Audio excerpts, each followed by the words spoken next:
예, 메리츠와의 장성문이라고 합니다. 네, 시작할까요? 예, 그 전체 목차는 이 7가지로 되어 있는데요. 첫 번째 이제 정의부터 설명을 좀 드리고 들어가겠습니다. 이 정의에 대해서 인커트 클레임이라고 하는 말 자체도 그 정의를 가지고 있습니다만 결산이 현재 이미 발생한 지급 의무여야 합니다. 그리고 이걸 그림으로 나타내게 되면 결산일이 지금 이 시점이라고 하면 지급 의무는 그 이전에 이미 발생한 것이어야 됩니다. 그리고 지금 현재 미지급 상태를 유지하고 있어야만 발생사고 부채 요건에 해당이 될 것 같습니다. 근데 문제는 저희가 처음에 발생했다는 것 자체, 이미 발생했다는 걸 안다는 뜻은 어떤 뜻을 가지고 있느냐 그러면 어느 시점을 기준으로 발생했다, 어떤 걸 기준으로 발생했다, 안 했다를 판단할 수 있어야 됩니다.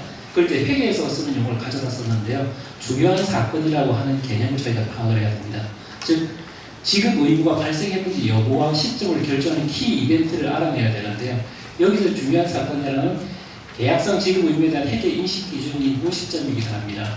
그리고 현재 보험사고인지 존재하는 것에 대해서 논란이 있는 건 만약에 교통사고를 예를 든다고 하면 교통사고가 나서 장애 진단을 받으면 장애 보상금을 준다라고 한다면 실제로 원인이 되는 건 그 장애 보상금이 지급되는 조건이 완성이 되는 건 실제로 의정의 판단을 받아야 되겠지만 실제 그 원인이 되는 건 교통사고 발생입니다. 그걸 어디서 따져보면 되느냐면 계약상 보장 여부를 따져보게 되면 그 원인 사고가 보험 기간에 있기만 하면 그 비용, 그 보험금을 지급하는 것으로 되어 있기 때문에 그 원인 사고로 보는 것이 적절할 것으로 판단됩니다.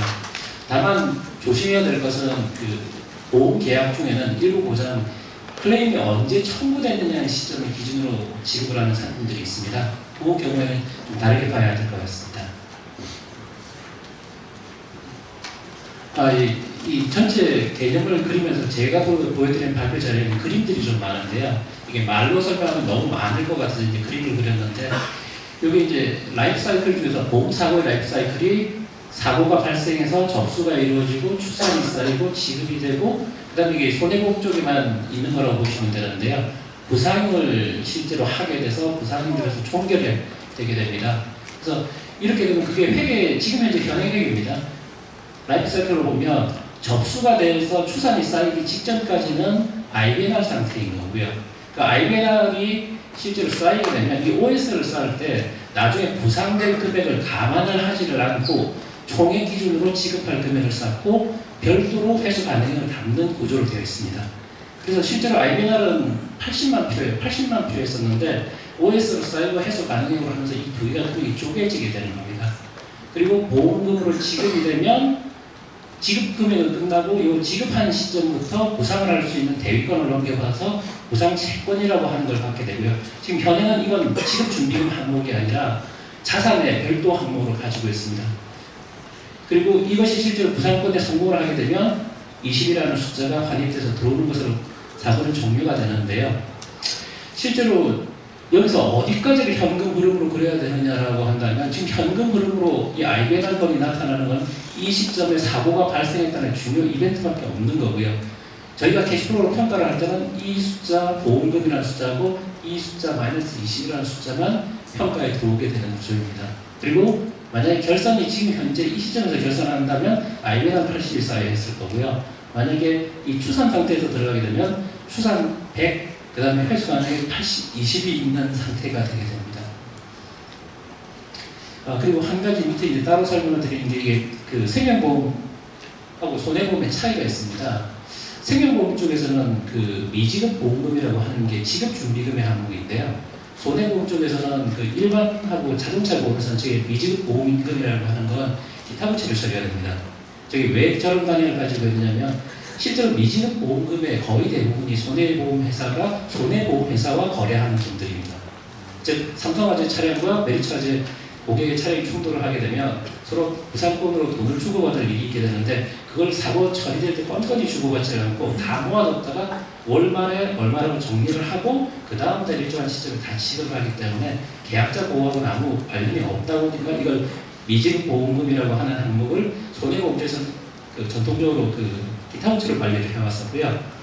근데 이제 IFRS가 되게 되면 저 기타 부채가 이제는 어디로 들어가야 되냐면 벨의 이제 항목으로 들어가야 되는 상황이 되게 된 겁니다. 자, 저희가 이렇게 평가를 했을 때 어떻게 평가를 했었느냐 그러면 기존은 저희가 주로 보험사고와 관련돼서 보장을 한다라고 하는 발생사고 부채라고 하면 이 A번만 주로 얘기를 했었는데요. 이번에 수정 공개 초안이 나오면서 B에 이제 투자 요소와 관련된 항목들이 들어있게 됩니다. 그래서 저희가 발생사고 부채를 보장 의무, 환급 의무로 규정을 하는 것은 실제 IFRS의 개정하고 있는 방향하고 좀 일치를 합니다.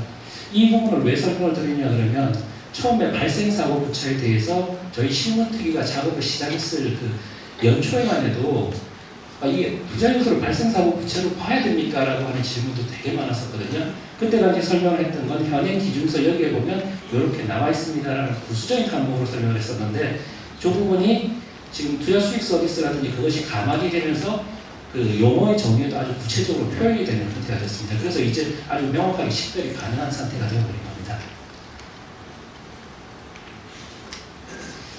자, 여기 발생사고 부채를 지금 저희 설명드리는 실무 사례에서는, 실무 적용 사례에서는 이 세 가지로 보는데요. 그러면 조금 전에 설명드렸던 거는 뭐가 다르냐면 배당 의무를 잡으셨네요 라고 하는 부분이 달라지게 됩니다. 나머지 내용은 똑같게 되는 거고, 다만 각 나라마다 보장 의무나 환급 의무와 관련된 내용 계약, 상품이 틀리기 때문에 차이가 날 수는 있습니다. 자, 그러면 이 배당 의무에 관련된 부분에 대해서 설명을 드릴 때 제가 좀 설명드릴 부분이 있는데요. 저희 지금 오늘 메꿔드린 자료에 보면 정업표가 좀 많이 좀 붙어 있습니다. 그 정업표에 붙어 있는 것 중에서 미처 저희가 챙기지를 못해서 이제 에러가 난 게 있는데, 그 중에서 배당 의무와 관련된 부분에서 저희가 처음에 검토할 범위에 시가평가 관련된 부분을 감안을 하다가 써놓은 부분가 그냥 그대로 들어가서 좀 정업표에서 수정사항으로 들어갔는데요. 실무를 하시는 분은 다 아는 내용이라서 오해하지는 않으실 거라고 생각되는데, 아마 다음 주 초에 되면 이 정업표에 있는 내용들이 개정 반영이 고쳐져서 PDF 파일로 홈페이지에 올라가게 될 겁니다. 그럼 그걸 내려받아서 쓰시면 편하지 않을까 생각합니다. 불편드려서 죄송합니다.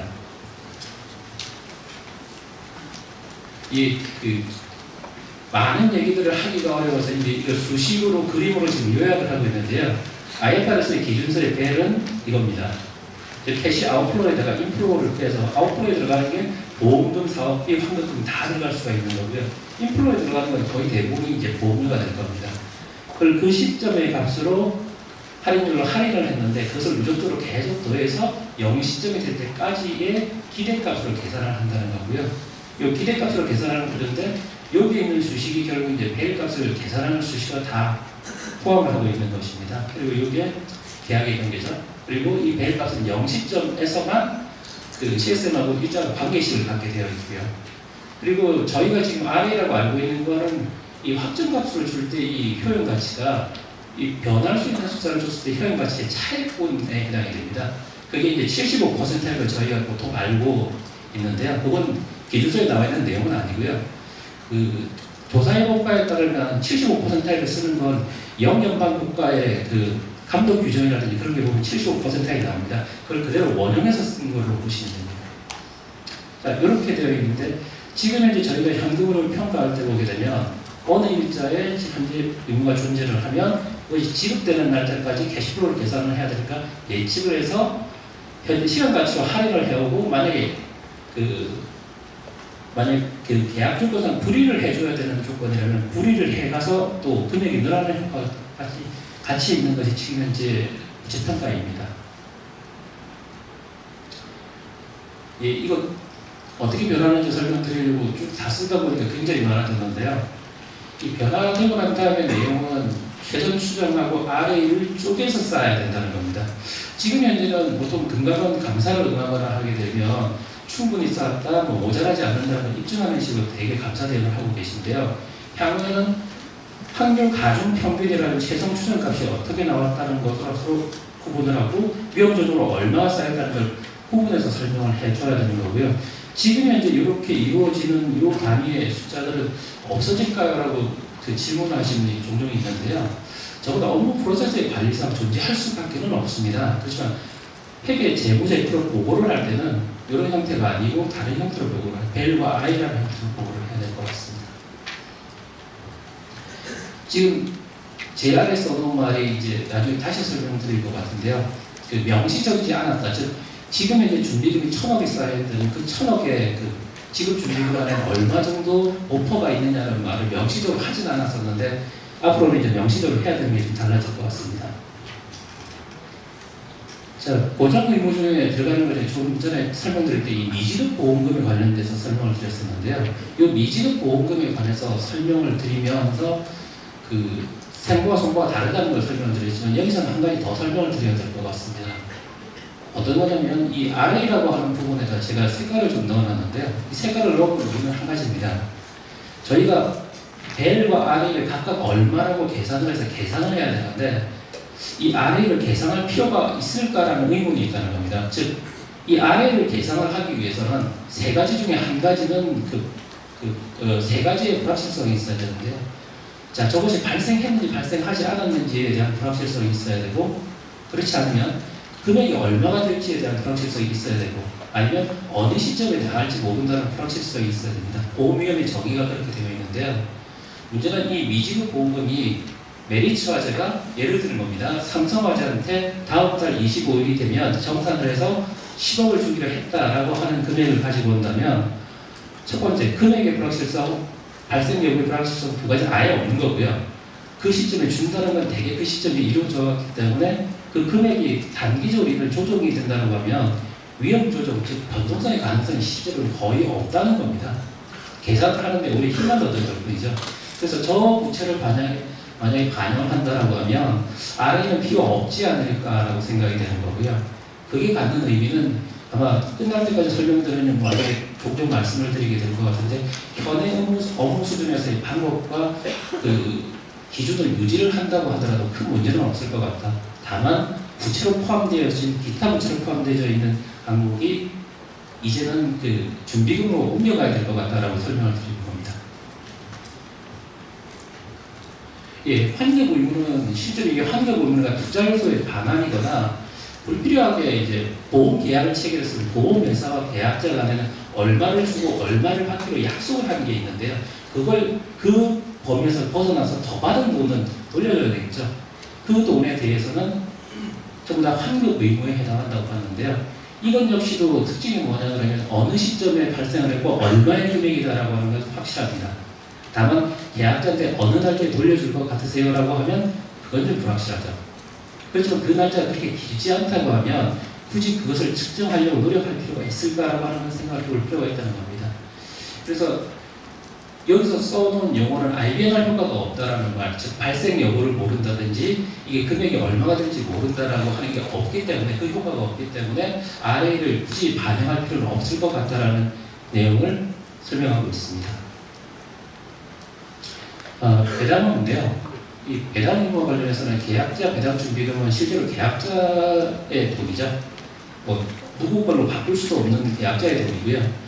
계약자 이익 배당 준비금은 누구에게 어느 계약자에게 어느 계약에 그 돈을 주겠다라고 하는 건 불확실하지만 이미 줘야 된다는 사실 하나만큼은 규모만큼 이미 결정이 나 있는 상태입니다. 그래서 저것도 불확실성이 없다고 하는데 중간에 소급 효과가 있다 없다로 표현되는 건 어떤 내용이냐면 실제로 손실이 발생을 했을 때 상계 처리가 가능하냐라고 하는 부분에서는 손실 보전 중이면 그 상계 처리가 가능합니다. 그래서 소급 효과가 있다, 과거에 그 자본에서 충당해서 지급을 했다면 그것에 대한 그 판결을 할 수 있다는 취지를 적었습니다. 근데 보시면 지난 1년 동안에 계약자 배당 준비금 적립전 이경금에서 내려와서 나눠가는 구조고요. 전년에 있던 준비금 전혀 건드리지 않는 구조에서 실제 자녀 보장하고는 전혀 관련성이 없습니다. 관련성이 없기 때문에 저 계정에서 실제로 이익이 많이 난다 손치더라도 그 회사하고는 아무 상관이 없는 상태가 되어버리기 때문에 그 향후 손실이 발생했을 때 상계 가능하다라고 하는 손실보전 준비금이라든지 이 부분만을 뺀다라고 하면 실제로는 계약자 걸로 확정이 되어 있는 거고 나가는 유출만 지금 아직 안 되고 있는 상태로 보여지기 때문에 일단은 발생사고 자체로 실무 사례에 반영하였습니다. 지금부터 설명드리는 세 가지 이슈가 있는데요. 이 세 가지 이슈가 실은 그 실무특위가 끝나기 직전까지 논의가 좀 많았었던 건데요. 자, 실효기금이라고 하는 걸 발생사고 부채로 봐야 돼? 아니면 잔여보장 부채로 봐야 돼? 라고 그 논쟁이 있었는데 결론부터 말씀드리면 두 가지 안 다 가능하다입니다. 대신 그 전에 좀 곤란스러웠던 게 논의를 거치면서 정리된 면이 많습니다. 그래서 그 정리된 면에 대해서 설명을 좀 드려야 될 것 같은데요. 첫 번째 그 설명드려야 될 내용 중 하나가 지금 실효 계약권이 향후 부활될 효과는 이미 정상 계약의 프로젝트에 들어있다는 겁니다. 그래서 부활될 거기 때문에 그때 그 현금 흐름에 대해서 고민을 하기 위해서 뭔가를 실효기금하고 연계를 시켜야 된다라고 만약에 고민을 하셨다면 그건 조금 거리가 있는 얘기입니다. 그리고 부활로 인한 현금 흐름 효과가 들어가는 로직은 어떻게 되냐면 지금 유지로 산식 때문인데요. 지금 그 인포스 비즈니스의 그 계약 지금 N 시점 단기권이고 차기권에 대해서 이게 할 때 이 차기에 부활되는 효과가 들어가기 때문에 이미 정상 계약에 대해서 저 유지율을 적용하게 되면 차기 이후에 부활되는 것들이 거기에 포함이 된다는 의미입니다. 그래서 실효비금 회계 처리는 결국 뭐 어떤 얘기냐 그러면 실효비금에 해당되는 계약표에 나중에 부활이 될 경우에 그 부활될 현금 흐름과 관련된 것은 이미 정상 계약에 포함이 되어져 있고 지금 현재 실효비금인 상태의 그 회계 처리는 이미 납입했던 보험료에 대해서 어떻게 처리할 것인가의 문제로 국한이 된다라고 하는 부분을 먼저 설명을 드려야 될 것 같습니다. 이걸 조금 더 풀어서 설명을 하면 사례를 표현하면 이렇습니다. 지금 저희가 보고 있을 때 유저는 85%라고 하지만 부활이 된 효과 1%가 있기 때문에 숫자는 이렇게 숫자를 쪼개서 볼 수가 있게 되는데 이 쪼개서 봤을 때 향후에 부활이 될 계약에서 납입될 보험료는 계속 반영이 된다는 겁니다. 정상 계약에서도. 그리고 위의 상황을 볼 때 실효 시점 이전에 이미 납입했던 보험료 회계 처리니까 만약에 이제 실제로 이제 부활을 하게 된다면 실효 이자와 처리와 함께 부활을 처리해야 되겠죠. 네. 그렇게 되면 만약에 결산일 이전에 실효였다가 어느 시점이 지나서 향후에 부활이 된다라고 하면 그것에 대해서 실효가 되면 실효기금으로 발생을 시켰다가 그 시간이 지나면 실효 이자가 계속 발생을 하는 형태가 될 거고요. 그리고 부활이 되게 되면 이 그 실효 이자라고 하는 부분은 없애버리고 원래 상태로 다시 납입이 되는 형태가 되는데요. 그렇게 되면 실효 시에는 자녀 보장대를 구획을 줄이고 발생사고 부채로 옮겨가게 되는 거고요. 그 다음에 결산을 하는 과정에서 실효기금에 대해서 실효이자가 발생을 배기를 하게 되면 그만큼은 실은 이 실효이자라는 게 결국 보험 금융 서비스 비용일 겁니다. 보험금융 비용일 텐데 이 비용에 대해서 발생사고 부채에 그것들이 증가가 되는 형태가 되는 거고요. 만약에 부활이 되게 되면 그 전체에 해당되는 천을 다 털어버리고 그 다음에 자녀 보장별로 구백이 되돌아가게 되고 그 다음에 그에 대한 실효 그 이자는 환입이 되어버린 형태로 정리가 되는 겁니다. 그렇게 정리가 되는데 이 중에서 이익계약에서 CSM이 100이 있다라고 하면 여기 자녀 보장별이 이제 그게 그렇게 쪼개지는 정도의 차이밖에 없는 거여서 지금 이 상태에 대해서 본다면 이미 실효비금 상태에 있는 걸 쪼개서 받는 회계 처리로서 상황은 다 정리가 된다는 겁니다. 그래서 이 안에 대해서는 실제로 이러한 측면들에 관련돼가지고 유사하게 자녀 보장이라고 하는 건 제일 처음에 설명드린 내용이 좀 있는데요. 계약에는 분명히 부활 옵션이 존재를 하고 있고 그건 unexpired 된 거다. 즉 계약이 완전 종료됐다고 볼 수가 없다라고 하는 측면을 감안을 하는 건데요. 그렇게 감안을 했을 때 이 실효비금, 현행의 실효비금, 실효이자까지 포함한 실효비금을 동일하게 그냥 자녀 보장에다 더하여 준다라는 개념입니다. 대신 그 전에 처음 논의를 시작했을 때는 달라진 건 뭐냐면 처음 논의를 시작했을 때는 그럼 정상 계약에는 실효 계약까지도 자녀 보장 계약으로 봐야 되는 거냐라고 하면 이미 실효가 되면 그 이후에 부활이 되는 시점까지에는 그 보장 서비스가 전혀 제공할 수가 없습니다. 그래서 그걸 그렇게까지 프로젝트를 할 필요는 없는 거고요. 다만 저걸 아직까지 발생사고 부채를 처리하지는 말고 자녀 보장 부채의 현행 실효비금을 그냥 더하여 주는 형태로 처리하는 게 맞을 것 같다. 여기까지입니다. 예, 배당 준비금과 관련해서는 그 두 가지가 나오는데요. 배당 준비금 모두를 그냥 발생사고 부채를 처리하고 손실 발생 시 상계 처리가 되는 부분에 대해서는 발생사고 부채 환입으로 처리하면 된다. 이렇게 간단한 입장이 있었고요. 거기에 대해서 이 부분은 아직까지는 계약자별로 미기술이 된 상태이고 상계가 가능하다는 부분이 있으니 아직까지 자녀 보장이 둬야 될 것 같다라고 하는 입장이 있었는데 둘 다 상관은 없을 것 같습니다. 전혀 부채 전체를 보면 전혀 영향이 없기 때문에 그래서 이건 별다른 이견 없이 정리가 됐고요. 납입에 대해서는 아까 이준호 사모님께서 설명을 해주셨으니까 웬만한 설명을 더 넣기로 하고요. 다만 이 개념입니다.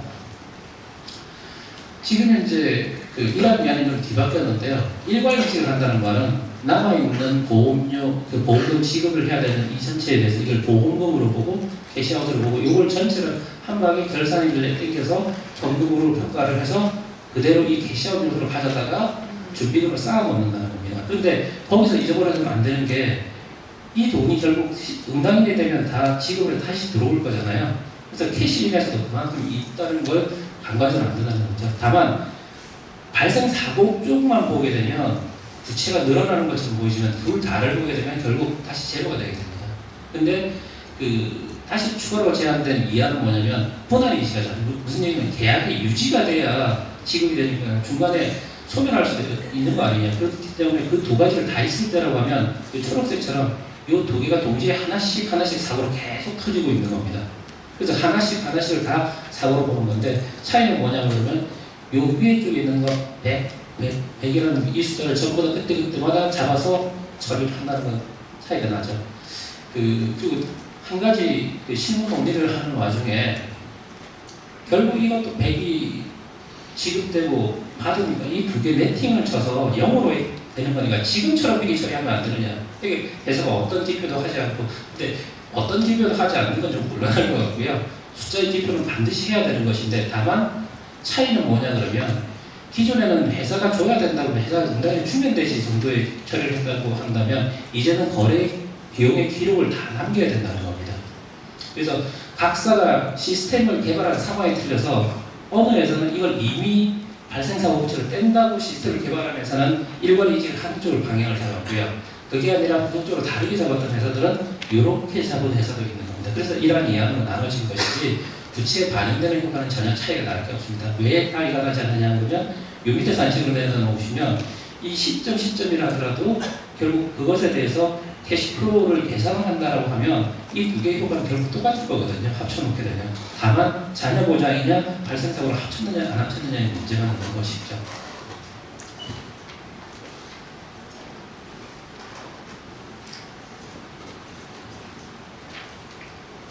이 발생사고 부채의 현금 추정에 관련돼서 할인율, 그다음에 예외적 평가법인데요. 제가 맡은 부분 중에서 지금 설명을 많이 드려야 될 부분이 아마 5번이 될 것 같습니다.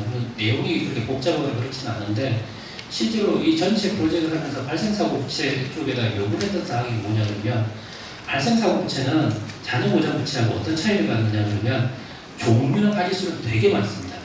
그렇지만 하나하나의 금액은 적습니다. 근데 종류가 많다 보니까 너무 종류별로 맞게 시스템을 만든다고 하면 개발 비용은 훨씬 많이 들어갈 수 있습니다. 시간은 더 많이 들 수 있고요. 그래서 지금 현재 요구됐던 안이 최대한 현행의 프로세스하고 별 차이가 없다라고 하면 그대로 가져가자. 그대로 가져갈 수 있는 부분에 대해서 입증을 해보자라고 하는 건데 그것이 5번에 들어있는 내용입니다. 예, 빨리 한번 나눠보겠습니다. 예, 이건 현금 그런 방식으로 평가한다는 건 아까 말씀드렸던 내용에서 그냥 지나가겠습니다. 그 다음에 시가평가의 3요소라고 얘기했는데 이 3요소를 기억해 주셔야 될 건 나중에 개념적으로 뭔가를 설명을 할 때 어떻게 잡느냐는 부분인데요. 첫 번째, 발생을 언제 했느냐? 그 다음에 그 금액이 얼마냐? 발생한 금액이 얼마냐? 그 다음에 이것이 과연 언제 소멸할 거냐입니다. 실제로 채무로 계산해야 될 때는 뭐냐면 가끔은 이제 실효비금이나 아니면 미지급 만기현금처럼 약정 이율이 있어서 발생한 시점부터 지급하는 시점을 계속 불이해가는 경우도 있습니다. 그러면 방금 얘기드렸던 요소들이 다 작동을 하게 돼 있어서 그걸 범위를 해야 될 필요인데요. 다만 이 장에서는 이 섹션에서는 할인율에 관련된 사항은 좀 일단 빼고 얘기하겠습니다. 자, 이 총량추산인데요. 이 총량추산에 관련을 해서 그 앞에 말했던 그 세 가지를 한다는 것은 어느 시점에 발생했냐면 바로 요게 설명을 하고 있습니다. 어느 시점에 발생했다는 건 설명하고 있는데 어느 시점에 나가느냐 하면 개별건 하나하나 설명하지는 않고 전체를 묶어서 설명하고 있는 게 차이가 나는 겁니다. 그래서 소멸하는 시점은 지금 이게 소멸하는데 개별건이 언제 소멸한다는 걸 설명하지는 않습니다. 그리고 저희가 이렇게 돼서 천이 나오면 지금 이제 현금 흐름이 어떻게 반영되느냐라고 하는 걸 볼 때 어떻게 반영하고 있느냐 그러면 이 천이 연중앙에 지급이 된다고 해서 보통 이제 긋는 과정을 설명하고 있는데요. 실제 데이터를 분석해 보면 이 앞쪽에서 좀 많이 나오고 뒤쪽에서 적게 나오는데 평균을 치면 연중앙에 나간 거랑 거의 똑같게 나옵니다. 이건 대수복지 성립 때는 뭐 자동차 보험이나 장기 보험에서 입증을 한 거기 때문에 일반 보험에서는 조금 안 맞을 수는 있는데요. 다만 연중앙에 나간다라고 잡는 거는 대리적으로 잡는 거는 별 문제가 없을 것 같습니다. 자, 그렇게 되는데 지금 이제 연중앙에 간다라고 하는 것 자체가 왜 중요하냐 그러면 저희가 지금 이제 거의 업계에서 쓰고 있는 실무 관행에 보면 IBNR이라고 하는 건 언제 사고가 터졌다는 게 없으니까 저걸 배분을 해야 되는데 그 배분을 언제 할 거냐인데 주로 쓰고 있는 게 직접 1년간 위험료 비중으로 배분을 하고 있습니다. 그런데 실제로 IBNR 기간은 요만큼밖에 되지 않는 거거든요. 즉 사고가 나서 보고하는 데까지 몇 개월, 평균 몇 개월 걸리느냐고 하는데 저희는 그걸 1년에다 배분을 하게 되면 쉽게 말하면 과거 대학에다 과다 배분이 좀 생길 수 있다는 겁니다.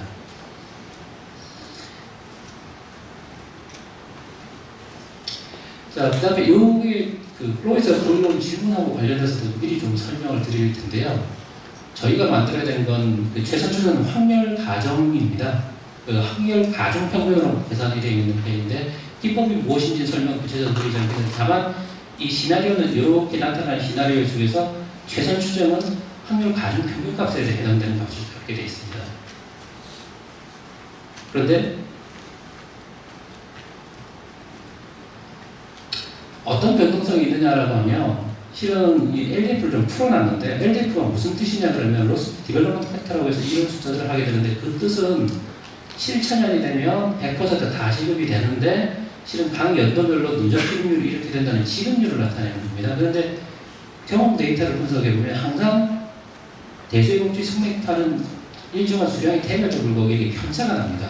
즉 불확실성이 있다는 거죠. 그래서 저 불확실성에 대해서 저희는 이 LDF를 하나를 최선이라고 추정해서 계산을 한다 손치더라도 그만큼 허심성에 관련된 감안을 해야 된다는 얘기입니다.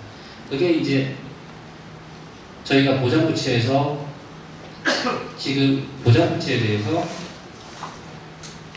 벨과 R에 따로 적용을 하는 이유가 되겠습니다. 다만 그와 관련된 자세한 내용은 여기서 설명하기 너무 많고요. 그래서 개발원에 있는 자료를 따로 하나 드렸는데 이건 작업반에서 실은 R을 산출하기 위한 방법이라든지 이런 것들을 설명했는데 이 내용을 참조하시는 게 차라리 나을 것 같습니다. 환경 공모에 대해서는 R가 필요 없다는 얘기는 했고 그 외 추가적인 내용은 그렇게 중요하지 않은 것 같습니다. 이건 손해조사비와 관련된 게 이게 손해보험사들한테 이게 되게 복잡한 문제가 되어버리는데요. 이건 이제 첫 번째 이제 손해조사비 얘기를 꺼낼 때 이제 제일 많이 나오는 질문이 생명보험에 썼느냐는 얘기를 하는데 손해보험에서는 보험금 100만 원을 주기 위해서 보통 한 3만 원에서 5만 원 정도의 손해조사비를 씁니다. 근데 생명보험에서는 전에 통계를 한번 내는데 1억 얼마를 주기 위해서 저 만 원을 쓰시더라고요. 그러면 실제로 구체적으로 저희 손해보험에서는 실손이라는 것 때문에 그 손해조사비의 비중이 크다 보니까 로스를 만드는, 즉 보험금을 만들어낼 때 손해조사를 만들어내는 필요성이 있습니다. 그에 관해서 생명보험에서는 그냥 유지비에다 그냥 가만 조금 하시면 되는 정도입니다. 제일 대표적으로 들은 예가 이건데요. 메리츠화재 직원 중에서 손해조사를 관련해서 일을 하는 사람이 1,700명 중에서 한 500명 정도 됩니다. 그래서 그렇게 무시할 수 있는 비용이 아니고요. 외주 인력까지 쓰면 그쪽은 2,000명이 넘는 인력을 쓰고 있거든요. 그래서 어마어마한 금액이 되기 때문에 그래서 추적이 다르는 건데요. 다만 이제 중요한 건 왜 문제가 되느냐 그러면 비율은 보험금 대비 3만 원이라고 해서 계산을 할 수가 있겠는데 실은 언제 캐시아웃이 되는 거냐를 잡아내야 되는데 이 캐시아웃이 내는 걸 지금 이제 쓰고 있는 방법도 접수 시점에 한 50% 쓰고 보험금 지급할 때 50% 접수자라고 가정을 하고 있습니다. 지금 이렇게 가정해서 숫자를 만들어가면 결국 비용 전체가 얼마인데 어느 기간에 뿌리면 된다라고 하는 게 나오게 됩니다. 근데 지금 현재 현행 규정에 문제가 되는 게 뭐냐면 실은 보험회사는 여기에 꽤 많은 인력을 쓰고 있거든요. 특히 손해보험회사는요. 근데 보험금 지급하는 시점에 지금 끝나는 걸로 되어 있기 때문에 이 부분에 감안되어 있는 부채가 지금 남지 않은 위험이 있습니다. 그래서 손해조사비 산식을 보험금분의 손해조사비를 잡아서 이렇게 계산을 하는 게 아니라 보험금에서 환입을 뺀 숫자에서 하는 걸로 비율과 좀 바꾸는 게 어떠냐라고 제안을 하는 겁니다. 이런 안이 좀 나왔는데요. 그러면 보상을 하기 위한 손해조사비가 추가로 잡히는 효과가 좀 생깁니다. 그리고 지금 회사마다 이게 상황이 틀리는데요. 어떤 회사는 손해사정의 인력들을 외주로 쓰고 있습니다. 외주로 쓰는 회사는 어떤 차이가 나느냐면 클레임 한 건당 얼마 손해조사비 썼습니다. 이거 다 잡힙니다. 근데 어느 회사는 그냥 직원이 직접 하거든요. 그러면 건별을 금액을 알 수가 없어서 배분을 해야 되는 문제가 따릅니다. 그래서 지금 현재 논의되고 있는 방안은 자, 손해조사 비율을 보상안이 반영을 안 하느냐 하느냐, 그 다음에 외주 형태를 반영하느냐 안 하느냐로 나눠서 네 가지 형태로 회사의 상품 포트폴리오를 맞게 운영하자라고 잡혔습니다.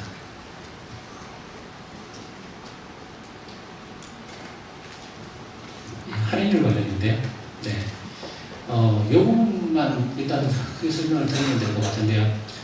할인율이라고 할 게 이게 자녀보장 부채 평가를 할 때입니다. 그런데 저희는 이 자녀보장 부채를 쭉 가다가 사고가 발생했다, 즉 중요 사건이 발생했다는 시점부터는 발생 사고로 여기서 지급될 금액을 옮기는 겁니다. 그러면 어떻게 되냐면 처음에 평가를 할 때 계약을 받았을 때는 지급할 시점까지를 할인을 해서 왔다가 시간이 지나면서 불이익가 돼서 올라를 가서 이 발생하는 시점 되면 그렇게 증가된 금액이 발생사고 부채로 옮겨간 금액이 또 지급되는 시점까지 다시 할인액으로 불이익되가는 구조를 가지고 있는 거거든요. 그래서 저희가 알고 있는 GOC별로 할인율을 동일하게 써야 되는 이유가 이제 저기서 작동을 하게 되는 건데요. 실제로 문제가 되는 건 이걸 GOC별로 배분을 할 때 문제인데, 문제는 저희가 알고 있는 계약에서는 이건 1년 단위짜리 계약을 넣었을 때인데 이건 여러 해를 동시에 넣을 때도 마찬가지입니다. 실은 최근 석 달치만 잡느냐 아니면 1년 전체를 잡느냐에 따라서 어느 GOC가 얼마만큼의 양이냐가 완전히 바뀌게 됩니다. 그래서 직접 1년 단위로 배분하면 어떻게 되느냐면 최근에 판 상품들은 어마어마하게 수익성이 좋은 걸로 나는데 1년만 지나면 그게 사실이 아닌 걸로 밝혀집니다. 그게 이제 배분율 때문에 생기는 건데요. 여기서 설명을 드렸던 건 아까 보고 기간이 3개월 정도만 걸린다. 좀 쉬운 말로 해주시면 안 될까요? 라고 하면 생명보험에서 지연일 수법을 쓰는 것 자체가 발생하고 난 다음에 청구되는 날짜까지 걸리는 시간을 잡지 않습니까? 그 날짜만큼 날수를 계산하는 것처럼 딱 그 기간에 주로 수익이 잡히는 거에 매칭을 시키는 겁니다. 지금 현재는 1년으로 하는 건 너무 많이 과거 계약에다 배분한다는 거죠. 참고로 1년에다 배분하는 건 1988년에 IBNR 제도가 처음 들어올 때 연에 한 번만 결산하던 시절이거든요. 그때 생긴 관행일 뿐입니다. 그리고 이자 계산에 대해서는 이렇게 빼는 산식은 어떻게 표현이 되어 있는 거냐 그러면 실은 EIR로 계산을 해서 그래서 올라를 가는 건데, 문제는 뭐냐면 중간에 보험금이 나가면 딱 이게 분기납으로 계산된 게 그 중간에 그 금액이 다 나가서 이자 부리면 더 이상 안 된다고 계산을 잡은 겁니다. 그거 외에는 별다른 차이는 없습니다. 대신 저희도 몰랐었는데 이 모아놓고 계산을 하다 보니까 할인된 금액에다 계산을 하는 회사가 있고 원가인 상태, 즉 명목 금액에다 바로 계산을 하는 회사가 있습니다. 근데 이 차이는 뭐냐 그러면 이 할인된 금액에서 계산을 하는 건 이론에는 충실할지 모르겠는데 저 숫자를 찾아다니면서 쫓아다니기가 되게 쉽지 않습니다. 왜냐하면 실체가 없는 숫자거든요. 죄송합니다.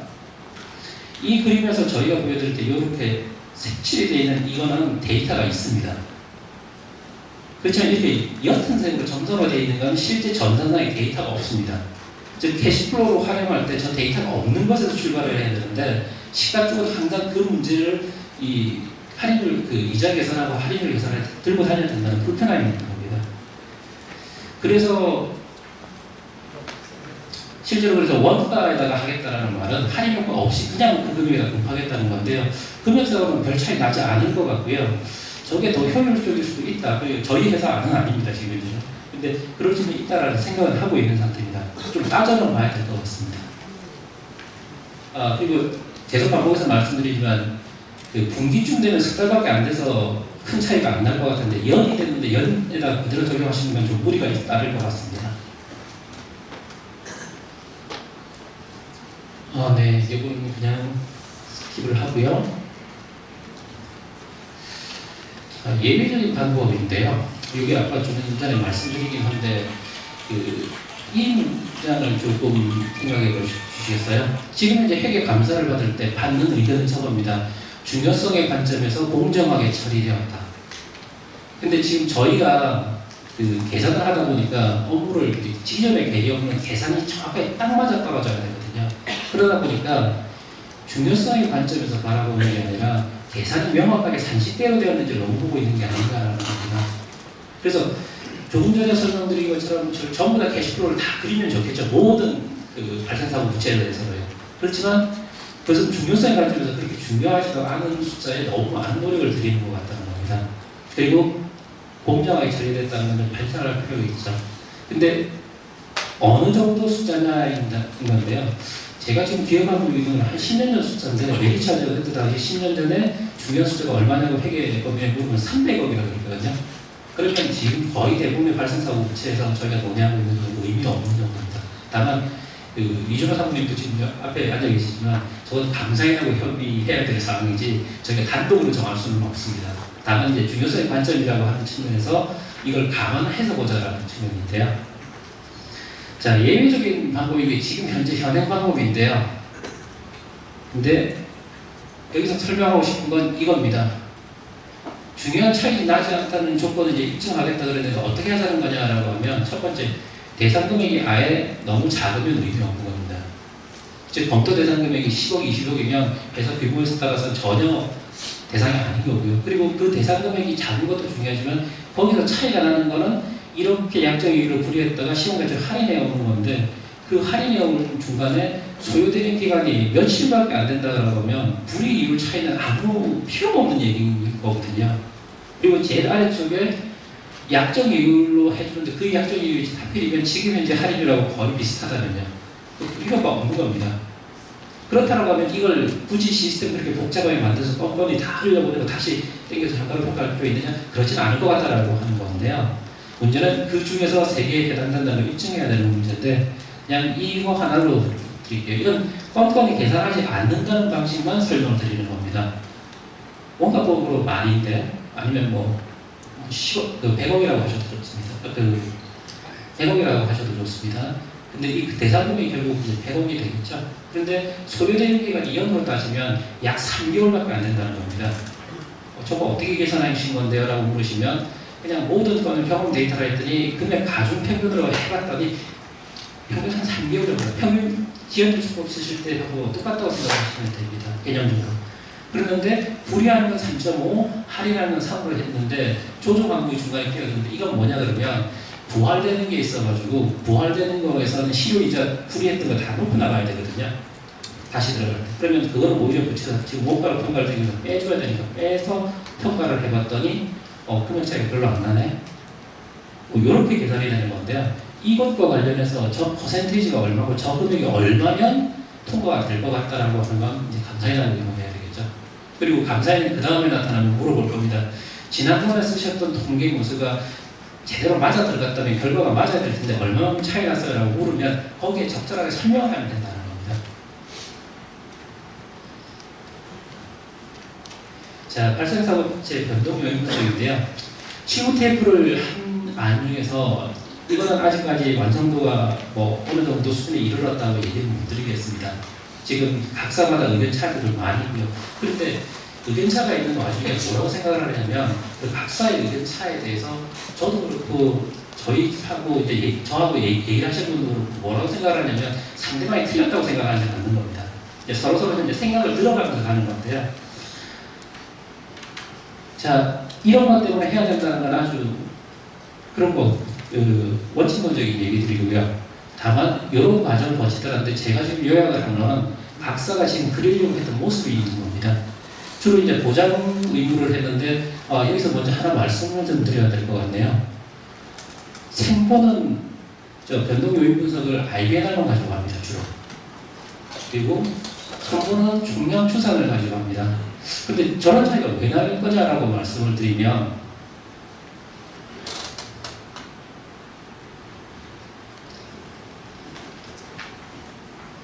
이렇게 되어 있는 그림 중에서 이 그림을 계속 왔다 갔다 하면서 계속 보여드리는 게 이것 때문인데요. 생명보험에서는 아마 부상이라고 하는 게 없을 겁니다. 즉 마이너스 캐시플로우, 보험 쪽에서 마이너스 캐시플로우가 일어나는 일이 없을 겁니다. 그런데 반해서 손해보험에서는 이 숫자가 나타나거든요. 즉 만약에 이 시점에서 평가를 했다라고 하면 이 건에 대해서는 마이너스 숫자가 캐시플로우로 예상이 된다라고 부채가 마이너스입니다라고 얘기를 해야 되는 상황이 되어버리는 겁니다. 그거 반영하면 부채 덜 쌓는 거 아닙니다. 기준서에도 그 계약의 경우에 안에 포함되어야 되는 현금 흐름을 얘기할 때 부산채권을 얘기하고 있거든요. 이미 있습니다. 그래서 저걸 반영 안 하는 게 오히려 기준서를 위배되는 겁니다. 다만 차이가 뭐냐면 생명보험회사에서는 대위권이나 부상권이라는 게 없거든요. 그러면 이게 없다라는 얘기는 이걸 합쳐서 할 이유가 없고 그냥 IBNR 보고가 늦어지는 것만 챙기면 되는 효과가 생기는 겁니다. 즉 다시 조금 풀어서 설명을 드리면 이거 처음 찾은 건 이제 미국 대리보험 기준인데요. 미국 대리보험 기준에는 지급준비금, 지금 저희가 보장 의무라고 하는 저거 관련해서 5가지 요소로 구성이 된다고 얘기하고 있어요. 지금 이제 보고되어 있는 케이스 리저브, 그 다음에 지금 이제 케이스 리저브로 보고되어 있는 금액은 있지만 그게 더 커진다라고 했을 때, 아니면 작아진다고 했을 때 변동분, 그 다음에 세 번째 지금 이제 클로징 되어 있지만 대산할 리오픈이라고 하는 걸 감안하게 되어 있고, 그 다음에 사고가 발생했는데 회사에 아예 접수가 안 되는 게 있고요. 그 다음에 제일 마지막은 접수는 됐는데 아직 사고 조사가 안 돼서 준비금 케이스가 안 쌓인 게 있다고 합니다. 근데 거기서 차이는 뭐냐면 생명보험에서는 방금 얘기 드린 것 중에서 끝에 있는 2가지만 IBNR로 존재를 하는 거고요. 손해보험에서는 그 앞에 얘기했던 2가지가 더 있는 겁니다. 실제로 만약에 접수가 안 될 것만 계산한다면 아마 지금 손해보험회사 자동차 보험 같은 건 반 이하로 IBNR이 확 줄어들어 버릴 겁니다. 왜냐하면 뒤늦게 구의장에 났다고 나오면서 추가로 추산되는 게 되게 금액이 크거든요. 뭐 개고 환자 같으면 10몇 억씩 한꺼번에 잡히기도 합니다. 그렇기 때문에 손해보험에서는 그걸 다 합쳐서 볼 수밖에 없었던 겁니다. 다른 차이는 아니고요.